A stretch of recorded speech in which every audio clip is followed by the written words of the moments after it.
On May 27, 1942, two SOE-trained paratroopers ambushed Reinhard Heydrich's open-top car on a Prague street corner.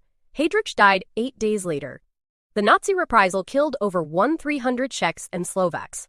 7 paratroopers died in a Prague church crypt. One of them had betrayed the others.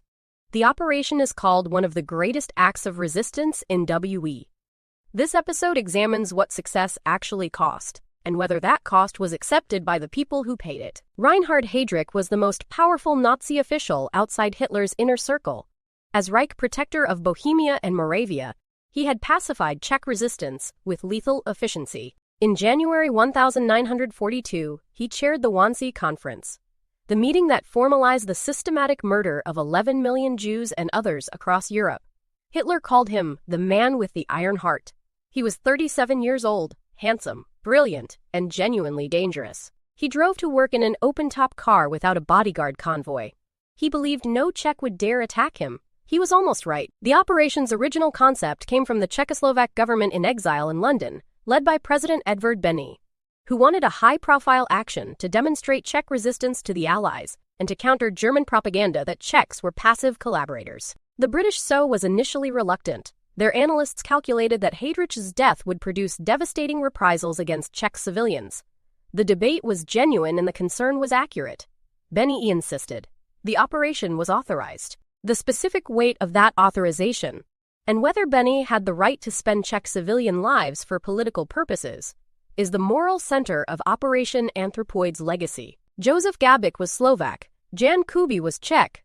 Both had escaped Czechoslovakia after the 1939 Nazi occupation, fighting first in the French Foreign Legion, then retreating to Britain after France's fall. Both trained with the British Special Operations Executive at Arisaig in the Scottish Highlands, the SOE's paramilitary training facility. The training covered demolitions, close quarters combat, parachute insertion, and the specific psychological preparation for operating behind enemy lines alone, with no evacuation plan, in a country where every civilian face could be either rescuer or informant. They volunteered for Operation Anthropoid, knowing it was a one-way assignment. On the night of December 28, 1941, Gabik and Kuby parachuted into Nazi-occupied Czechoslovakia near the village of Navizdi.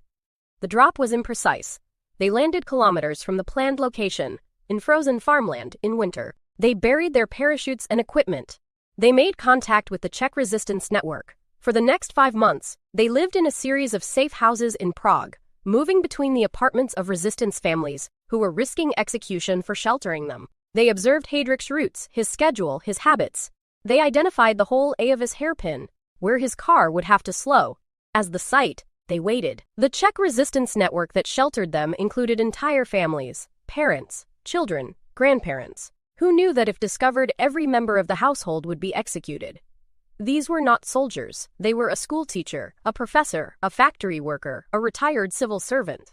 They sheltered the paratroopers, carried messages, obtained food and false papers, and managed the intelligence logistics of tracking Heydrich's movements. Their names are less well known than Gabik and Kuby. Their risk was equally total. The operation's human infrastructure, the ordinary Czechs who made it possible, is the part of the story that is most consistently undertold. At approximately 10:30 a.m. on May 27, 1942, Gabik stepped into the road at the Holy Office hairpin as Heydrich's Mercedes slowed for the bend. His Sten gun jammed. Heydrich's driver, SS Oberscharführer Klein, stopped the car instead of accelerating away, a tactical error that proved fatal. Heydrich stood up in the car to return fire. Kuby threw a modified anti-grenade that exploded against the car's rear wheel. Shrapnel and upholstery stuffing penetrated Heydrich's spleen, diaphragm, and lung. Heydrich wounded Kuby with his own pistol before collapsing. Both paratroopers escaped the scene by bicycle. Heydrich was taken to hospital. He appeared to be recovering. He wasn't. Heydrich died on June 4, 1942, 8 days after the attack. The official cause septicemia from the wounds. The specific medical detail matters. Heydrich's death was not immediate. He appeared stable, then deteriorated. Post-war medical analysis suggests his wounds were survivable with modern antibiotics.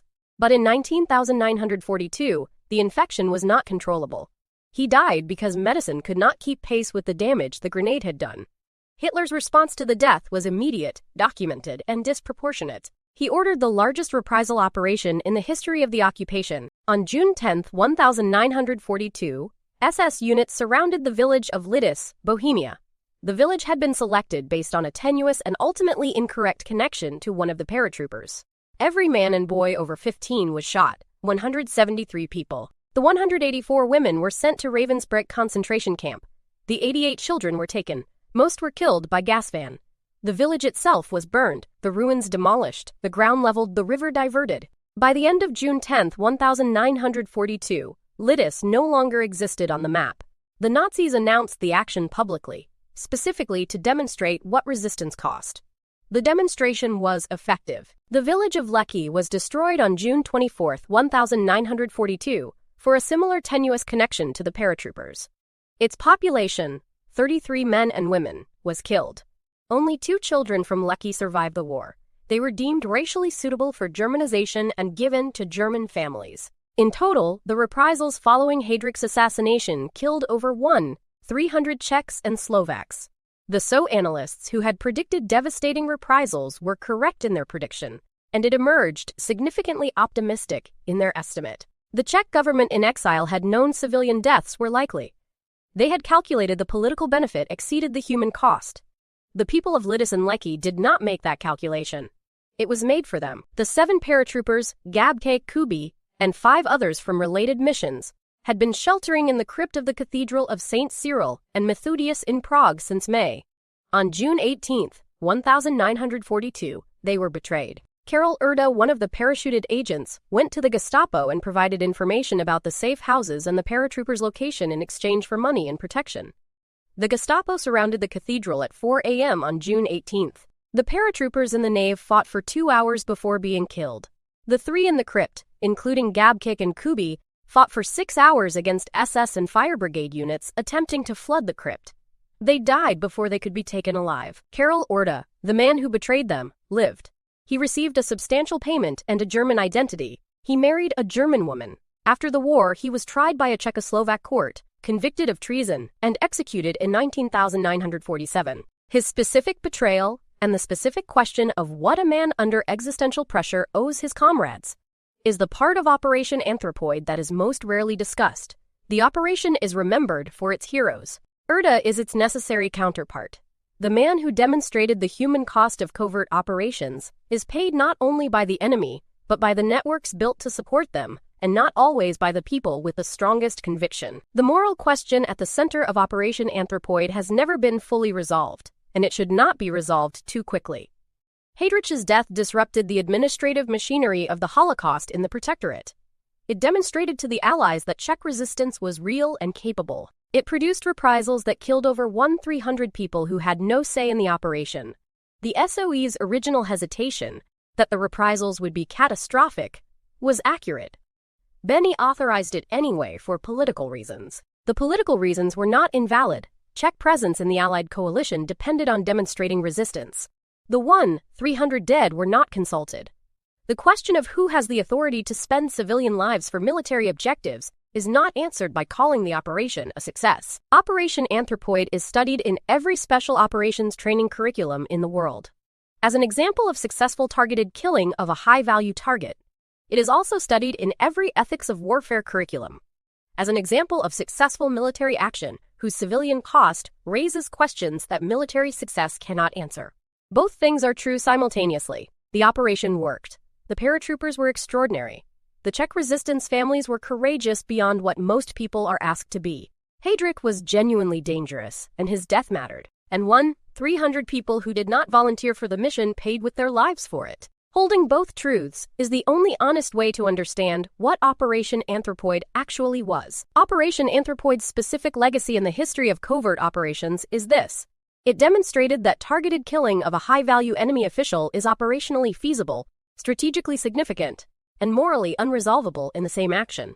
Every subsequent debate about targeted killing, from the Israeli Wrath of God program after Munich to American drone strikes, to the specific ethical frameworks that govern special operations today, includes Anthropoid as a founding precedent. The operation that killed Heydrich did not resolve the question of whether killing individuals can end systems. Heydrich's machinery of murder continued after his death, But the act of resistance itself, the demonstration that occupied populations could strike back, and the moral psychology of the occupation, it was worth something. Both are true. 2 paratroopers, 1 jammed gun, 1 grenade, 8 days to Heydrich's death, 300 reprisals, 6 hours in a crypt, 1 betrayal, the most senior Nazi killed in WWII, and the most consequential moral question in the history of targeted operations. Series D continues next episode with Operation Wrath of God, Mossad's 11-year campaign to find and kill every person responsible for the 1972 Munich Olympic massacre. 11 targets. 11 years. The specific reckoning of a state that decided justice required execution. Subscribe to the channel and turn on notifications, because the story doesn't end here, it evolves. The operations are declassified. The consequences are permanent. The questions they raise are still being asked by people with active clearances.